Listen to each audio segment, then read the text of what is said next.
I've just imported into the UK one of Seiko's biggest new releases in 2024. There was an awful lot of fuss and hype surrounding this watch when it was launched. Now, this particular version is only available in Japan, which is very disappointing. Although I've managed to pick this watch up and import it into the UK for £380. That is more than I would like to spend on this watch, but the other versions of this watch, which are available globally, cost £410. Well, that's the retail price anyway.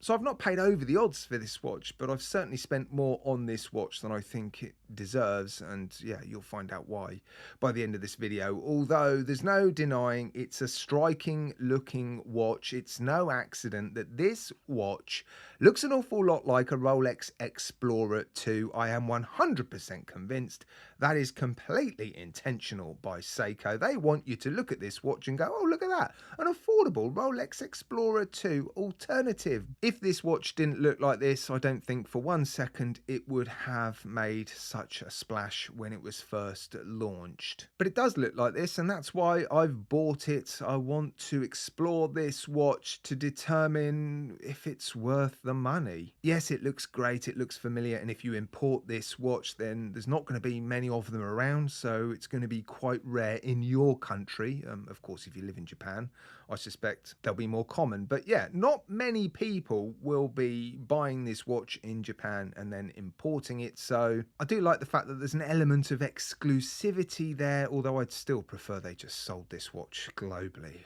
Why are they saving it for the JDM market? I'll never know. Now, it's not a very accurate Homage watch. I am going to call it a Homage watch because I think most people, when they see this watch, they're going to think of one other watch. When I first saw this watch, I genuinely did a double take. I couldn't believe it. Seiko have made watches in the past that have looked like other watches, so this isn't necessarily their first Homage watch, but I think it's one of their most accurate Homage watches, and I'm not sure they've made too many Rolex homages. Now, some people will have an issue with this watch. Some people just have an issue with the super accurate Chinese homage watches that are a little bit more like copies but without the branding. Some people may even have an issue with Seiko doing this.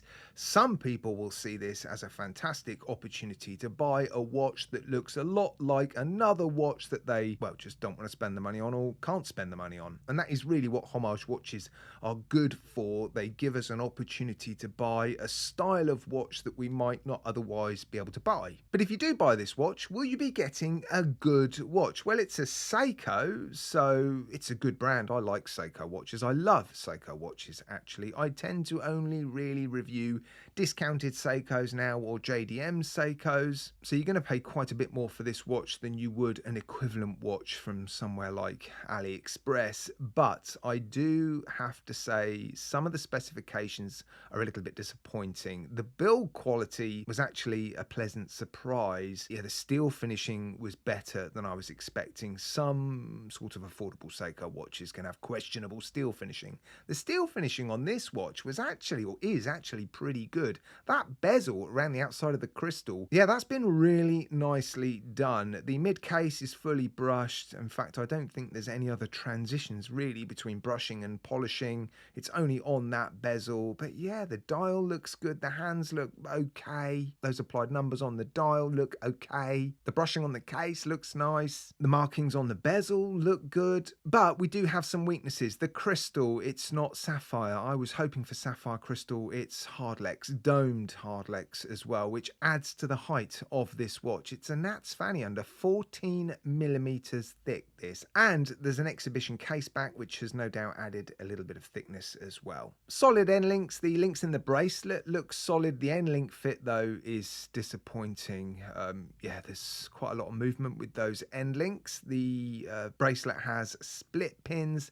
The clasp is really cheap. I was hoping for a clasp with milled inner elements at least, but no, it's a very cheap pressed clasp. The loom on the hands seems strong. You'll see that degrading at the end of the video. They do seem a little bit short, though. It'd be nice if they reached out to the edge of the dial. So some definite weaknesses with the specifications, the sort of weaknesses we would not accept if we were buying this watch from China, from AliExpress. For this sort of money, I think we would like some improvements to the specifications. The build quality is good enough and the design is definitely interesting. Has it done enough to justify the price? I think that's all down to the design. I think if you love this design enough, you're going to ignore the fact that there's no sapphire crystal and that the end links are a bit wobbly and floppy and that the clasp is rubbish. For what you get, I think it's overpriced. Yeah, I can totally understand why there's been a lot of hype around this watch, but yeah, I'm a little bit disappointed for £380. I'm not going to lie. Now it's your turn, guys. Let me know what you think of this watch in the comments section. And if you haven't done so already, like, subscribe, hit the bell notifications icon, and have a good week.